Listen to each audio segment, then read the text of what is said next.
Good morning, everyone. Shabbat Shalom.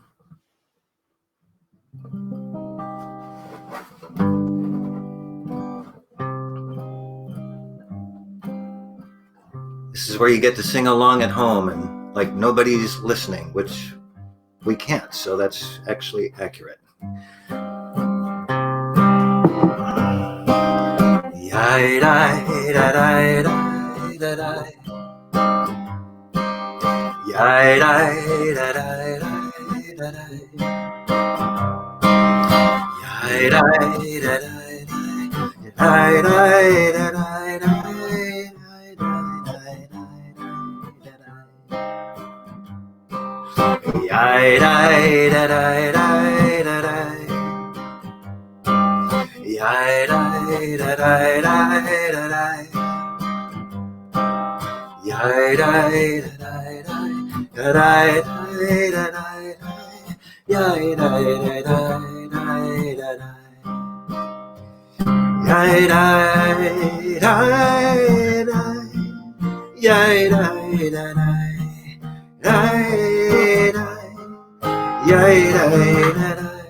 Here we are again. It's Spiritual Shabbat. This is the second of our live stream Saturday broadcasts. And we're delighted to be here with you. I'm grateful to be here with Steve Mason, who so generously and so beautifully supports these moments with his music and with his spirit and with his presence. I'm deeply grateful, Steve. And I'm grateful as well to each and every one of you who joins us and who kind of takes the risk of opening your homes, opening your screens, opening your hearts, opening your minds to a connection that transcends physical, connection that reaches far more deeply into a celebration of the one we are. Many of you know that I don't think of spirituality as a what, I think of spirituality as a who. Spirituality has to do with the remembering, the rediscovery, the honoring, the allowing ourselves to immerse ourselves in the greater identity that we each carry within us.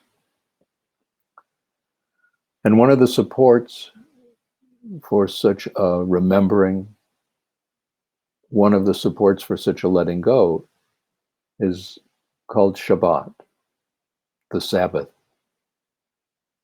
The Sabbath, a moment of allowing ourselves to be present in creation, allowing ourselves no longer to be hiding, no longer to be demanding that things be any other than they are, that we be any other than we are.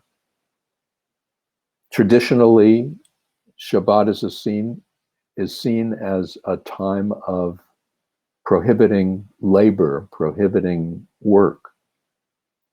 But the real work that Shabbat seeks to address is the work of consciousness, which so much of the time is seeking to avoid the moment, seeking to avoid simply allowing what is to be.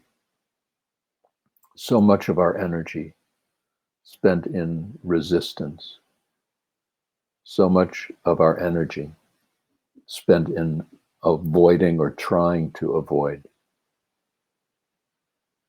It is traditional in Judaism to begin every day with a brief prayer of gratitude that starts Modeh ani lefanecha. I give thanks in your presence. I give thanks. I start the day with gratitude. And I start the day with a remembering of that identity, that presence, which is greater than my individual identity, greater than my TED self, greater than my ego self. I give thanks in the presence of that being, in the presence of that greater life. And on Shabbat especially, to begin with gratitude and to begin with allowing ourselves to be with what is. One of my teachers, a spiritual psychologist named John Wellwood, in a book called Perfect Love, Imperfect Relationships, taught about how the lack of self-acceptance, the lack of self-love, which is to say, the lack of loving ourselves exactly as we are in this moment, Wellwood believed that that lack was responsible for all the violence that springs from our human condition. That until and unless we are willing and able, until we dare to accept ourselves as we are in the moment, to unconditionally accept ourselves, we are stuck. Because it is the lack of that acceptance, it's the repression, it's the denying, it's the hiding, it's the avoiding that in fact keeps us stuck in exactly what we're trying to avoid, in exactly what we're trying to hide from. The way out is always through.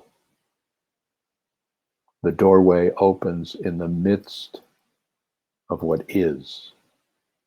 The doorway opens in the midst of everything we are, everything we perceive, everything we think, and everything we feel in this moment. Modeh ani lefanecha. Perhaps each and every one of us can simply open with gratitude. Thank you, holy presence. Thank you, life. Thank you, the one in whom I dwell. Thank you to the one expressing awakening within, without whom nothing could be. Thank you for allowing me to be here. Thank you for allowing me to be here with you. Thank you for allowing me to do exactly what I am doing now. Thank you for allowing me to be exactly the one I am being right now. Perhaps each and every one of us can know those affirmations for ourselves. If you like, you can risk simply repeating them after me. I am exactly where I want to be. I am doing exactly what I want to be doing. I am connecting with exactly the people I want to connect with.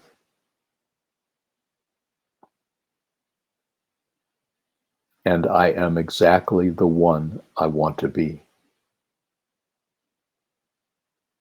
That's the energy, that's the consciousness that opens us to the radical presence, to the radical fullness that's called Shabbat.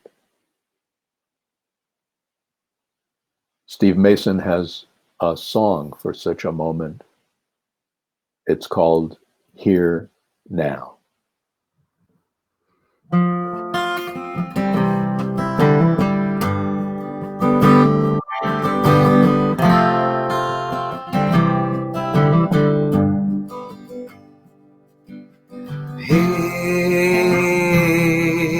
now,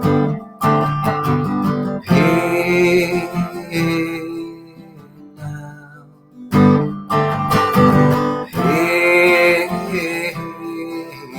now, here now, here now. Let my words be your words, and yours be mine. To celebrate our union in this special time. Oh, here now. We're savoring the feeling as we breathe into this space, in this perfect moment, in this perfect place. Here now,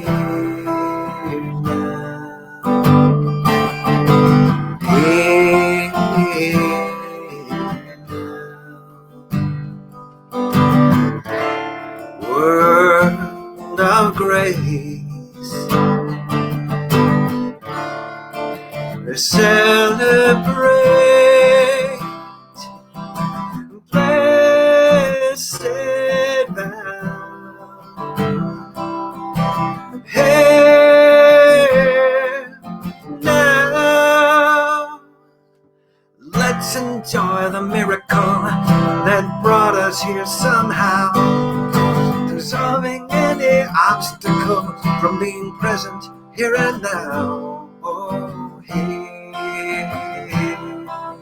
now, brush away the things that stand between ourselves and love, connecting with the oneness within and up above. Oh, here now,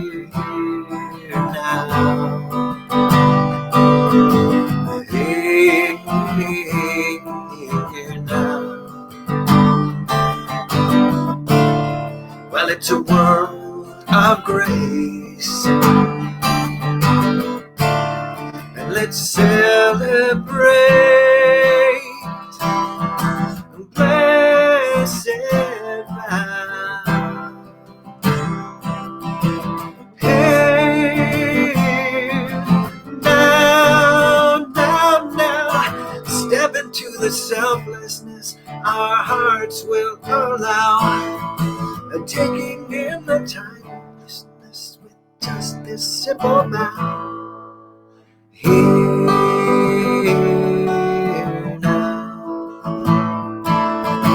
here now. Love shines in your eyes and in the smile upon your face. Walking here in beauty in our day-to-day with grace. Here now,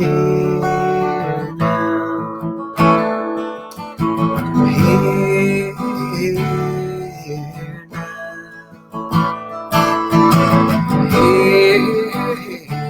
here now,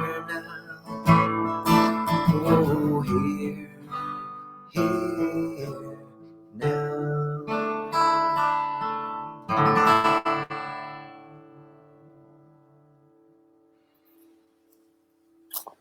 Thank you, Steve.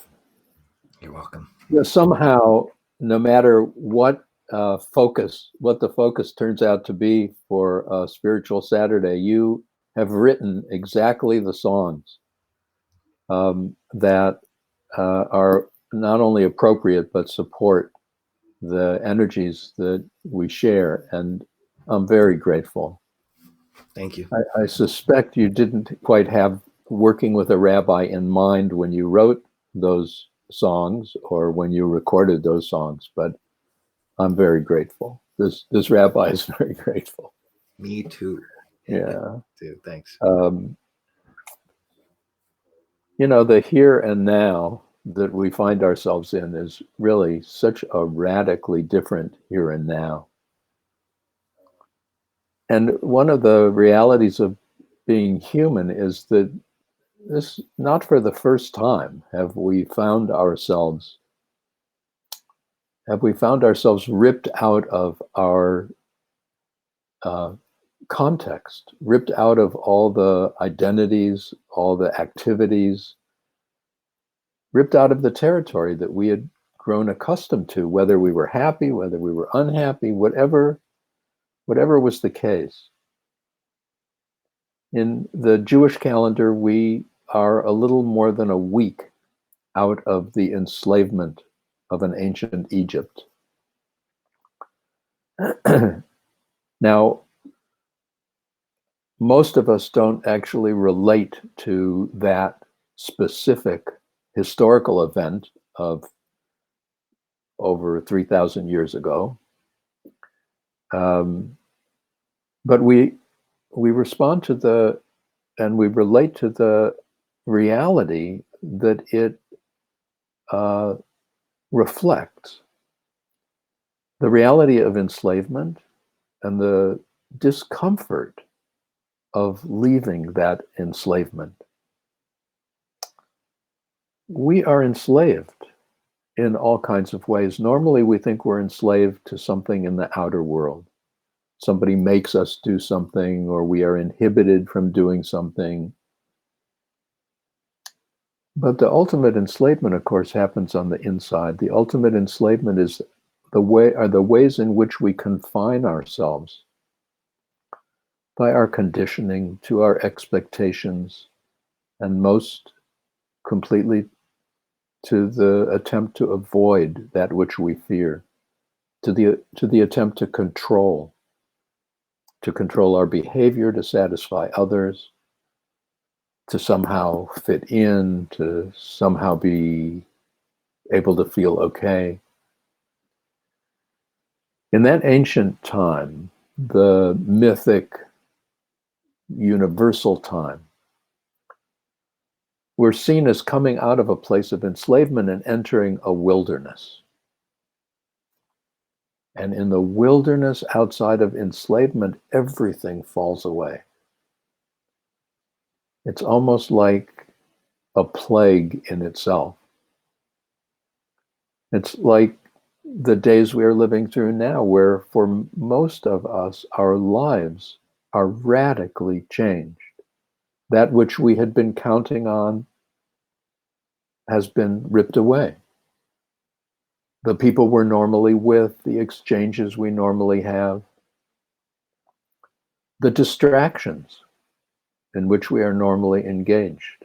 So some of us experience ourselves being alone, some of us with another person or a couple other people, some of us with our families in a kind of enforced togetherness that we've rarely chosen. And it's like starting again. The metaphor on a spiritual level, on a more mystical sensibility in Jewish tradition, has us losing everything, losing sight of who we are, losing sight even of where we are, losing sight of even where we're going. We had defined ourselves by our enslavement. We had defined ourselves by how things operated in an environment which we had become accustomed to, a schedule we had grown accustomed to, a calendar we had grown accustomed to, a sense of need, purpose, rhythm that we had grown accustomed to, even if it was onerous. It's how we defined ourselves, and there was comfort in that definition.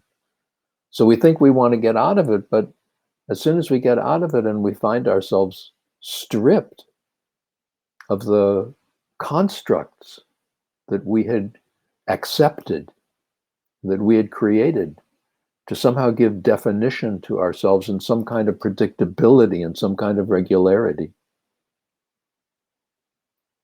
the natural thing is to want to go back. So time and time again in our wilderness experience, we kept telling Moses, listen, it was better back there. We knew where our meals were coming from. We knew who we were. We knew what we were to do. And you take us out into a wilderness where all that is ripped away. Where all that is ripped away. The mystical tradition sees this as an incredible opportunity. An opportunity to open again to the reality of self-creation. To open again to the release of that which has kept us stuck, that which has limited us, to the particular ways we have defined our separate identity. So in the mystical tradition, we start with just an awareness of possibility. Oh, the ego would really enjoy having things far more defined.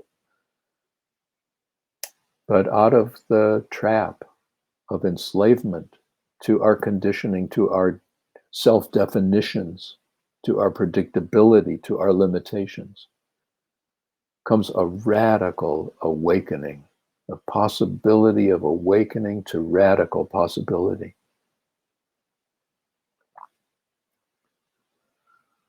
In our tradition, there are 7 weeks that lead from leaving the enslavement, the consciousness of enslavement, to standing at a place of revelation, symbolized by Mount Sinai, spoken with the realization of what we call the 10 Commandments.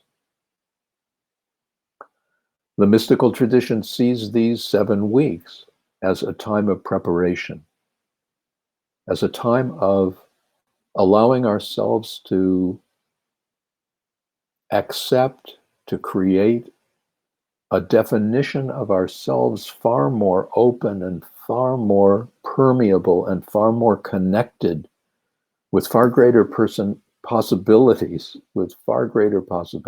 than we've ever had before. And wouldn't it be interesting if the world that COVID-19 is now prescribing for us is like a world of such a wilderness that offers us the opportunity to awaken to that which is greater, that which is more enduring, and to look at the ways in which we have defined ourselves and open to greater possibilities of self-expression, of self-awareness, of self-awakening, and of the experience of the one we are. It's a time when we have the opportunity to begin again. In the Kabbalistic framework, each of the weeks, the 7 weeks, focuses on a particular sphera, a particular energy, on what's called the tree of life. The tree of life is a diagram of the great chain of being, which every tradition has some way of representing. The journey from nothing to something, which is called the journey of creation, and the journey from something to nothing, which is called the journey of spiritual awakening. The first week on the tree of life on this journey is called Chesed, the outpouring of possibility, the outpouring of an energy that's going to manifest as emotion, feeling, but as yet is not defined. The second week, and we are now in the second day of the second week. The second week focuses on the spirah, the energy that balances, that holds the other part of that outpouring and provides it form. It's called Gevurah, and it represents the form of every particular feeling. And I want to share, I know this is something I don't think I've ever done before. I'm going to share from a book called A Journey of Awakening, Kabbalistic Meditations on the Tree of Life. It happens to be a book that I wrote and published some years ago. And looking at it from a distance of decades, I'm surprised sometimes by what I knew then, and I'm not sure I knew it. Gevurah, because it is the sphera that limits, is often seen as a negative. Gevurah is the sphera, the energy place, that takes the heat. It is seen as the place of limitation, the place at which cold-heartedness enters the world. Gevurah contains the whispers of evil of the other side, but what Gevurah does, a function requiring a good deal of strength, and the word Gevurah means strength, is to realize chesed, to make real the outpouring of possibility. Not until a feeling takes shape can we experience the powerful world of emotion. Each feeling is itself a limitation of the wonderful flow of life from chesed. We fight against the limitations, and so we become stuck in them. We get so caught in well-worn feelings, in roles and scripts defining who we are and how we are in the world, that we close ourselves off from the adventure of growing. Gevurah itself is not the problem. The problem is our own tendency to cling to our favorite feelings, mostly bewailing them. Many of our favorite feelings are negatives. When we refuse to let them go, we block the energies of chesed from flowing more freely into our world. The secret of Gevurah is that it is the place where polarities are born. Polarities of good and bad, up and down, higher and lower, better and worse. Polarities enter the world of feeling at Gevurah, for polarities are the consequences of emotions made feeling. The way that feeling limits, holds, and shapes emotional energy almost automatically creates its opposite, for feelings are known by their opposite. Without easy, we would not appreciate difficult. Without boredom, we would not be able to define excitement. Gevurah provides the stuff of our dreams and of our nightmares both. This week, we focus on the forms of our feelings, noticing and celebrating the polarities they bring. There's no need to resist any feeling, because when feelings are more fully accepted, they reveal themselves and they shift. I would also like to say, if anyone is curious about identifying the other weeks of this 7-week process, along with daily meditative readings, A Journey of Awakening is available on as a PDF on my website, rabbited.com, for a donation of your choice. So you can have those words to keep you company and to look at as these weeks proceed. It's like If we let go of everything, if we allow the radical changes in our living circumstances right now to provide an opportunity for us to let go, how do we want to open to welcome a realm of possibility that our ego self, our separate self, does not yet know? We begin by, or we continue by, meeting the words that grace every spiritual Saturday. Ma Yafeh Hayom, how beautiful the day, whatever this day brings. Ma Yafeh Hayom, grateful for the opportunity to meet all the feelings of this day, even all the thoughts of this day, even all the sensations of this day, and to strive to meet them with gratitude and to appreciate how an open, accepting awareness allows everything to shift, allows us to move beyond our past conditioning, our automatic resistances, and to discover the wonders of this moment. Ma Yafeh Hayom, how beautiful the day. Shabbat Shalom.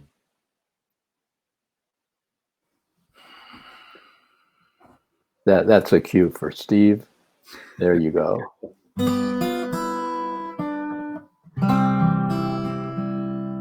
Ma Yafeh Hayom, Shabbat Shalom. Ma Yafeh Hayom, Shabbat Shalom. Shabbat, Shabbat Shalom. Shabbat, Shabbat Shalom. Shabbat, Shabbat Shalom. Shabbat Shalom. How beautiful the day. Shabbat Shalom. How beautiful the day. Shabbat Shalom. Shabbat, Shabbat Shalom. Shabbat, Shabbat Shalom. Shabbat, Shabbat Shalom. Shabbat Shalom. Ma Yafeh Hayom. Shabbat Shalom. Ma Yafeh Hayom. Shabbat Shalom. Shabbat, Shabbat Shalom. Shabbat, Shabbat Shalom. Shabbat, Shabbat Shalom. Shabbat Shalom. How beautiful the day. Shabbat Shalom. How beautiful the day. Shabbat Shalom. Shabbat, Shabbat Shalom. Shabbat, Shabbat Shalom. Shabbat, Shabbat Shalom. Shabbat Shalom. Ma Yafeh Hayom. Shabbat Shalom. Ma Yafeh Hayom. Shabbat Shalom. Thank you, Steve. Yes. It seems to be the reading day. I want to share a passage. Another of my teachers is a man named Michael Singer. He wrote a book called The Untethered Soul, from which I'm going to share a paragraph. He's also, some of his teachings are available on YouTube, and I'm recommending, since many of us have a little more time than we are accustomed to, I'm recommending a teaching, just about a half-hour teaching he's got on YouTube called How Do You Know What You Really Want? How do you know what you want? Which has spoken to me powerfully. Of course, to be truthful, that means it agrees with what I think. Many of you know that ultimately I consider all spiritual books to be memoirs. And since each of us are more or less human, the experience of any one of us can touch and reflect the experience of all of us. I appreciate Michael Singer's teaching a great deal. And I don't think he has read my book, but this is what he says. He says, when you feel pain, he was talking about how so much of our lives are dedicated to trying to avoid pain, to trying in one way or another to control our environment, to control the responses of others, to somehow fit in to what we think will be pleasing. And he is suggesting that our avoidance of pain actually inhibits the possibility of our growing. Now, he's not in favor of indulging our pain, but he knows that only when we open can we move beyond. He says, when you feel pain, simply view it as energy. Just start seeing these inner experiences as energy passing through your heart and before the eye of your consciousness. This is gevurah. Gevurah is a packet of feeling, a form of a feeling. The bigger the feeling, the more energy it holds. The smaller the feeling, the less energy it holds. But the energy within any feeling is the same energy. That's the metaphor. That's the story of the energy moving from chesed to gevurah, from an absolute outpouring of possibility, emotional outpouring of possibility into any particular feeling. So the secret of any feeling is that it's a container for something sacred, for something holy, for something with possibilities beyond the particularity of any specific feeling. So he says, simply view pain as energy. Start seeing these inner experiences as energy passing through your heart and before the eye of your consciousness, then relax. Do the opposite of contracting and closing. Relax and release. Relax your heart until you are actually face to face with the exact place it hurts. Stay open and receptive so that you can be present right where the tension is. You must be willing to be present right at the place of the tightness and pain, and then relax. Because that relaxing, that presence, allows us to go deeper. And it is that deepening, that release of resistance, that allows us to open to a far greater flow of energy, a far greater flow of consciousness, a far greater flow of possibility, which seeks to meet us always, but from which we close ourselves by our unwillingness to be present with particular feelings that we identify as painful. It's like breathing in to the moment, whatever the moment holds. It's like breathing into the feeling, whatever the feeling holds. It's like allowing ourselves to be present. It's not collapsing into the feeling. It's holding the feeling. It's allowing the feeling. It's meeting the feeling. It's knowing the feeling. And that feeling may be negative, that feeling may be positive, that feeling may be big, that feeling may be small. In the cycle of the development, the welcoming of energies for these first 2 weeks of the 7 weeks of reconstituting our consciousness as reflecting the journey from enslavement to freedom,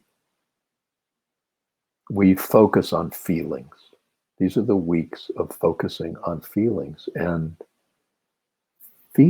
how we respond to them. They are keys to how we will identify ourselves, how we will limit ourselves, or how we will open ourselves. In every week of the 7-week journey, there is a name of God associated with the week.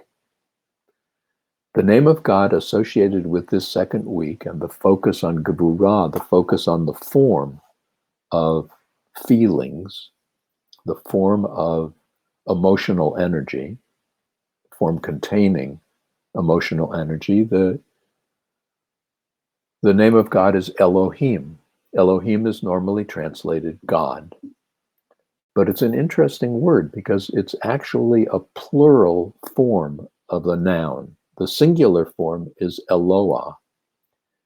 Elohim is a plural form which is always translated as if it were singular. So Elohim is not translated gods, it's translated God. Because Elohim is reflective of the one manifesting as the many. Elohim is reflective of the one manifesting as the many. So it appears as a plural noun, but it reflects singularity. It reflects oneness. And the real task, the task which we have at the world of feelings, is to appreciate that every feeling is a specific container for a single energy. Every feeling is a container for emotional energy. Just as every idea is a container for mental energy, just as every physical sensation is a container for the vibration, the frequency of a sensational energy. It's how our system is balanced. Sometimes we have too much energy for the size of the container. Sometimes we don't have enough energy for the size of the container. And our goal is, of course, to achieve a state of balance where the containers and the energy are in balance and where we can be aware enough so that when the imbalance occurs, our awareness itself helps us rebalance ourselves. That activity of consistent rebalancing inhibits our natural tendency to restrict the nature of our consciousness, to restrict the nature of our identity, to constrict the nature of our possibilities. Each of the weeks between leaving the enslavement of our old identity and standing to open to a far more profound wisdom. Each of these weeks focuses on particular ways in which we tend to close and are invited to open. The phrase that kind of a mantra that includes the word Elohim comes from the book of Psalms, Psalm 46, that says, Harpu'udu, be still and know, ki anochi Elohim, that I am is God. Be still and know that I am is God. Most translations translated, be still and know that I am God. And because I have an ego that largely is defined by language, I resist that way of translating. The Hebrew can just as literally be translated, I am is God. It helps me remember that I am is actually not restricted to my ego identity. And it is critical not to confuse my sense of identity. The I am is the greater identity that awakens behind, before, beyond my ego identity, the identity of my separate self. The I am within me actually is not called Ted. Ted is a particular manifestation, a particular container for the energy of that universal I am. And the degree to which my Tedness can live with gratitude and with love, with connection in my world, depends on the degree to which my Tedness does not try to usurp the all of my identity, does not try to avoid either the joy or the pain that I experience, that allows itself to be open and to remember in moments of stillness, in moments of quiet, in moments of possibility. Harpu, be still, stop.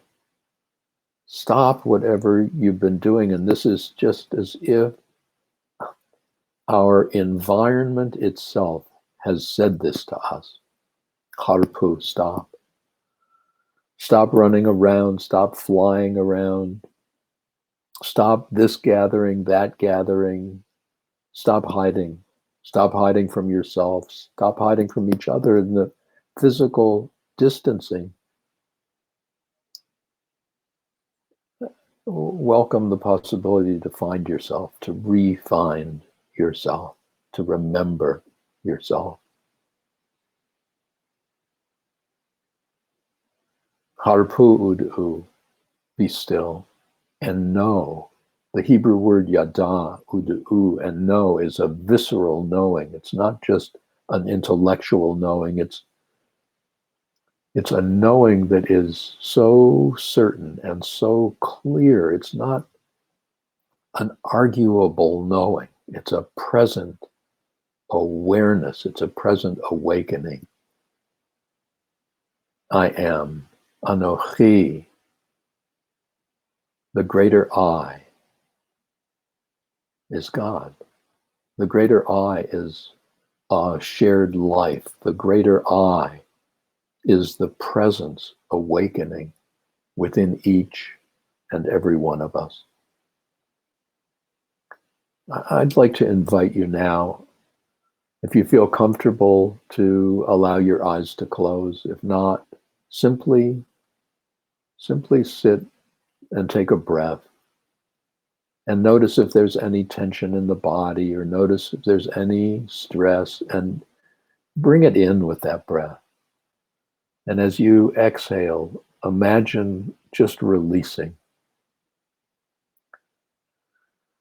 When I do this, often my shoulders drop and I realize that I've been holding tension that I didn't even know was there. I invite any tension in my body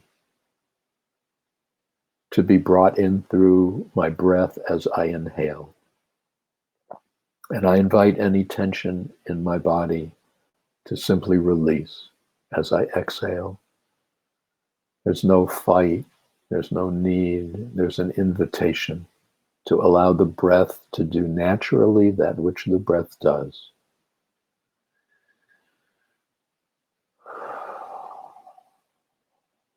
and to simply be aware. Harpu, be still. Harpu, simply be with whatever is happening right now. Whatever's happening in the mind, whatever's happening in the heart, whatever's happening in the body. Harpu ud, be still and know. What is there within you that yearns to be known right now? What are the thoughts needing to be known? What are the feelings needing to be recognized, needing to be honored? What are the sensations in your body? Simply needing to be accepted. Harpu udu, be still and know. Allowing ourselves to simply know what is for us in this moment. I am still and I know. Harpu udu ki anochi Elohim. I am still and I know that I am is God. I am still and I know that I am is God. Perhaps carrying these words for the next few moments gently in your mind. Perhaps breathing with these words. I am still and I know that I am is God. I am still and I know that I am is God. I am still and I open to the awareness of that greater I, that enduring life, that greater presence within me.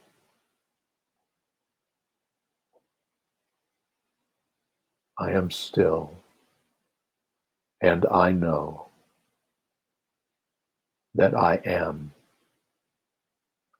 is God.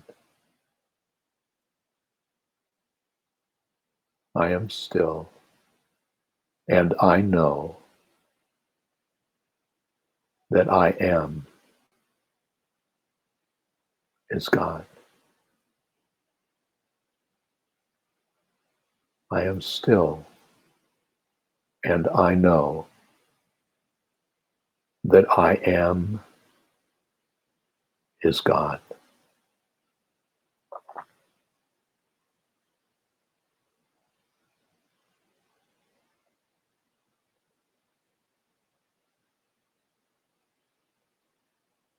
I remember that when I allow myself to be still,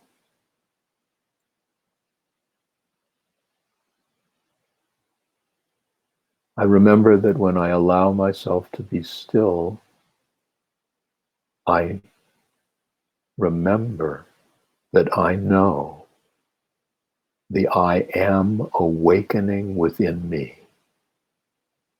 And I know that I am is universal presence. I know that I am is universal being. I know that I am is the presence of all consciousness, the presence of all life, offering itself to me, offering itself to the world through me. When I am still, I know that I am is God.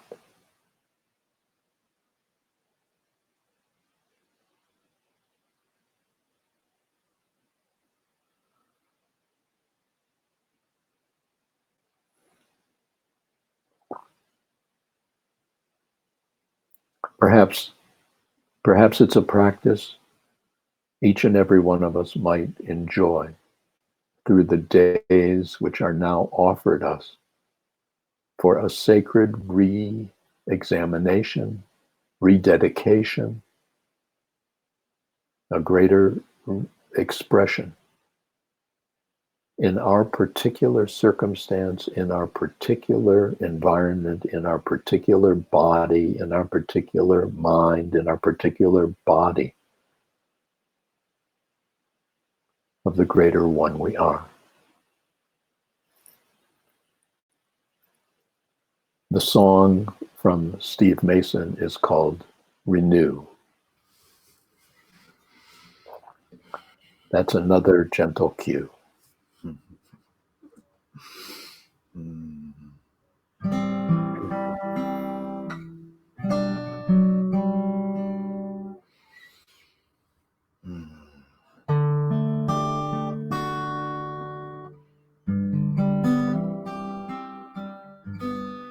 I had one of those visceral knowings. I guess it was a visceral knowing last week when I was playing at a Unity church up north. And I started rewriting a song and wasn't quite there, although I liked where it was. But last night, about midnight, I decided that what was coming through was to get this a little more clear. And I think I wrote this song about 12 years ago, and I'll be staring right here because maybe you can see there's words here. I'm transparent if nothing else, so you know what's going on behind the scenes. So if I'm looking down, it's because the 1 a.m. words aren't maybe stuck in here yet. So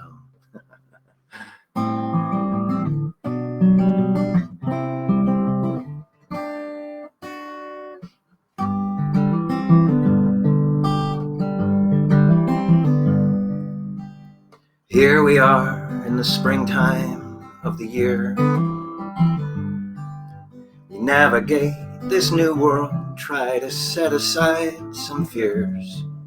We search for hope all around, raising prayers up to the skies over every single town. Now I savor every cycle of the moon, stirring up the tide on a stormy afternoon. And our beaches, they stay so strong. Just imagine that view as night comes on. So let's walk down by the beach and renew. Maybe catch an early star or that rising moon. And I think that is all we'll need to do. Let's walk down by the beach and renew.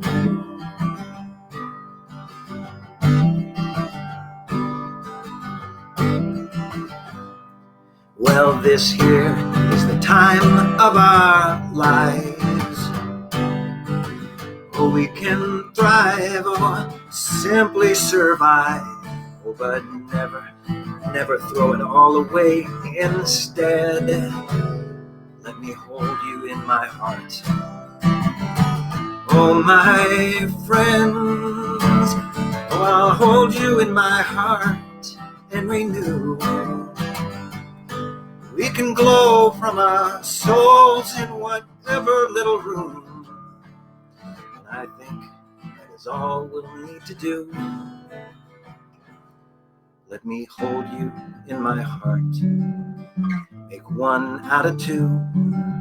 Let's hold each other's hearts and renew. Renew. It'll just be me and you. Renew. And this day will do. This moment is a present.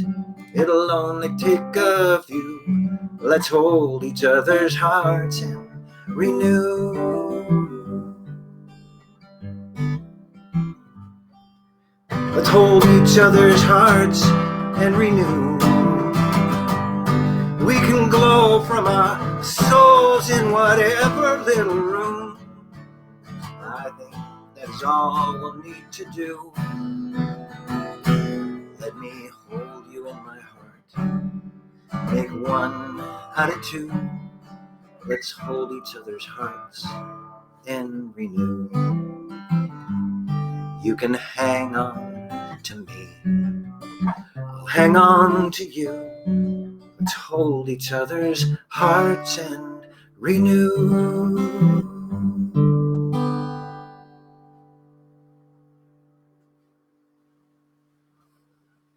Thank you, Steve. Let us hold each other's hearts and renew. You know, we can't hold each other's hands right now. We can't put our arms around each other right now. But the reality is we can hold each other's hearts right now. We can hold each other's hearts always. And if truth be told, the way we automatically hold each other's hearts is to risk opening our hearts. And we risk opening our hearts when we no longer resist whatever feelings we are encountering. So much of our lives we have defined by the ways in which we have avoided confronting some of the feelings of pain and anguish that we've carried. To really open our hearts to each other, we need to open our hearts to ourselves. And to open our hearts to ourselves means no longer hiding, no longer trying to avoid, but being present, remembering that every feeling of pain, feeling of joy, feeling of sadness, feeling of happiness, every feeling is a container for the same energy, for a universal energy. Just as each and every one of us is a particular container for a universal life. And to realize that on an inner level regarding our feelings, regarding our thoughts, regarding our sensations, allows us more easily to appreciate that with respect to opening to each other and seeing the other as a unique vehicle, a unique container, a unique manifestation, a unique channeling of a universal energy. And to know that just as our own energy expands in a more creative, more life-giving way when it is accepted and met rather than resisted, when it is revealed rather than hidden, when it is unconditionally loved, so it is with each other. So it is with each other. Our ego self thinks that if I totally, unconditionally accept myself as I am, I will never change. And the reality is exactly the opposite. It's only through radical acceptance that I am free to change, that I am free to grow, that I am free to release myself from the confines of past conditioning, my enslavement to the identity I've built up over many years. And so too with each other. My radical, unconditional acceptance of you provides a space of freedom for you no longer to be trapped in whatever that veil has been that has hidden the greater possibilities, the greater presence, the greater manifestation, the greater creativity that yearns to be expressed through you, that yearns to be celebrated as you.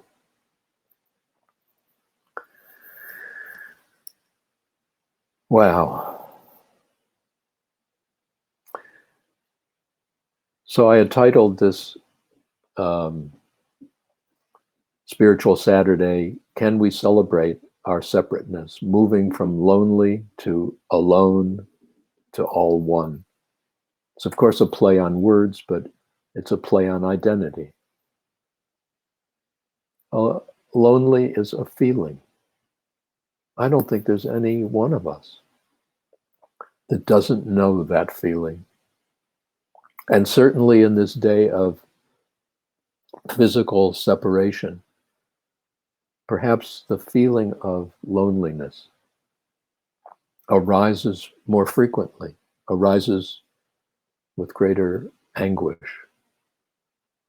And of course, like all feelings, it yearns simply to be met, not to be chased away with distractions, not to be chased away with addictive behavior, but to be met, to be known, to be breathed, and to notice what happens when a feeling of loneliness is not defended against, not pretended against, not defended against, but simply allowed. Yes, yes, there is loneliness.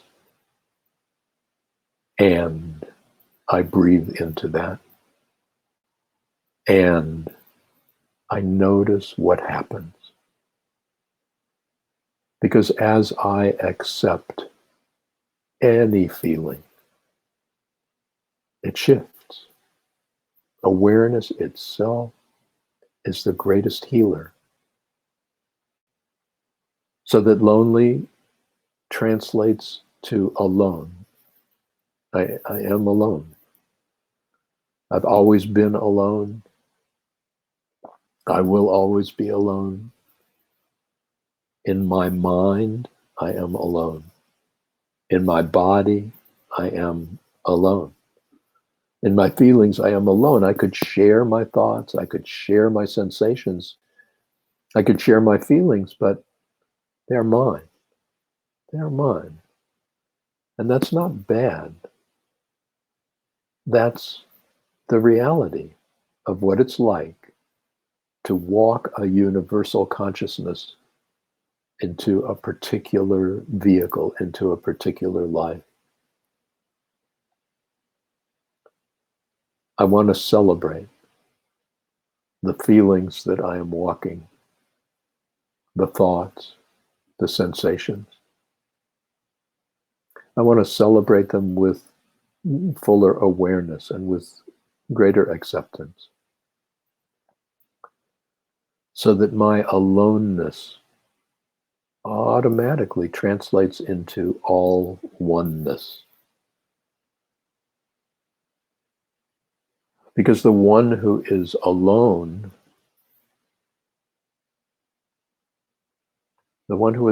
has forgotten the connection. The one who is lonely has denied or defended against. To accept the reality of our separateness and the truth of the being we share, the one I am awakening through each and every one of us. That's the challenge of being human. That's the challenge that each of us is met with, no matter what is happening in the outer world. Each and every one of us has the tendency to want to make the outer world conform to our expectations and our needs and our demands. But those expectations and needs and demands are what we think will help sustain a particular identity to which we are clinging. We are invited in these weeks of physical distancing and in these weeks of journeying from a metaphor of enslavement and stuckness to a place of radical openness, radical wisdom, radical hearing. We're invited to celebrate a deeper remembering. We're going to conclude now with the nigun with which we began. Normally, at this point, I say something about inviting your financial support. I've seen that it has been kind of communicated in the chat box, and there it is on screen. You know, it's a challenge for all of us to shift from physical presentations to online presentations. And so to shift from a more physical interchange of contribution, free will offering, to something that's far more hidden. I mean, you're in a way far freer to do whatever you want because nobody exactly is available to see what you put into the jar or what you don't put into the jar. We're doing our best, you know, all of us, to support one another. And I just want you all to know we appreciate your presence most of all. We appreciate your openness most of all.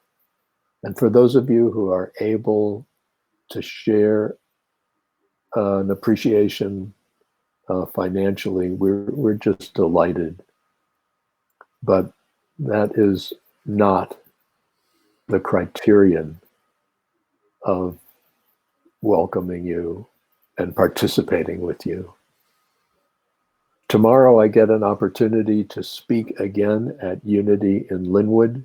I get to speak usually one Sunday every quarter. I'm speaking on, I forgot my title, The High Cost of Spiritual Freedom, the Loss of Business as Usual. I can't wait to hear what I say. It's been a pleasure to be with you and to share this spiritual Saturday with you. As we enter into the concluding nigun, I just wish you a wonderful week. I wish you a week of appreciating all the feelings that arise within you, of resisting temptations to hide from any of them. I wish you a week of recognizing the treasure that's hidden within each and every feeling. I wish you a week of openness, a week of discovery, a week of recovery, a week of remembering. And may each of us always go in this journey we share from strength to strength, from love to love, and from life to life. Shabbat Shalom.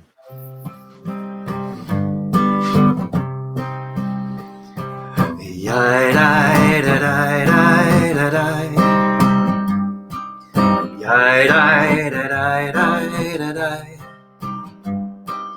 Yai dai da dai da dai da dai. Yai dai da dai da dai. Yai dai da dai da dai. Yai dai da dai da dai. Yai dai da dai da dai da dai. Yai dai da dai da dai. Yai dai dai dai. Yai dai da dai. Dai dai. Yai dai da dai. Dai dai. Yai dai da dai. Yai dai da dai. Yai dai da dai da dai. Yai dai da dai da dai. Yai dai da dai da dai da dai. Yai dai da dai da dai. Shabbat Shalom, everyone. Shabbat Shalom. Thank you, Steve.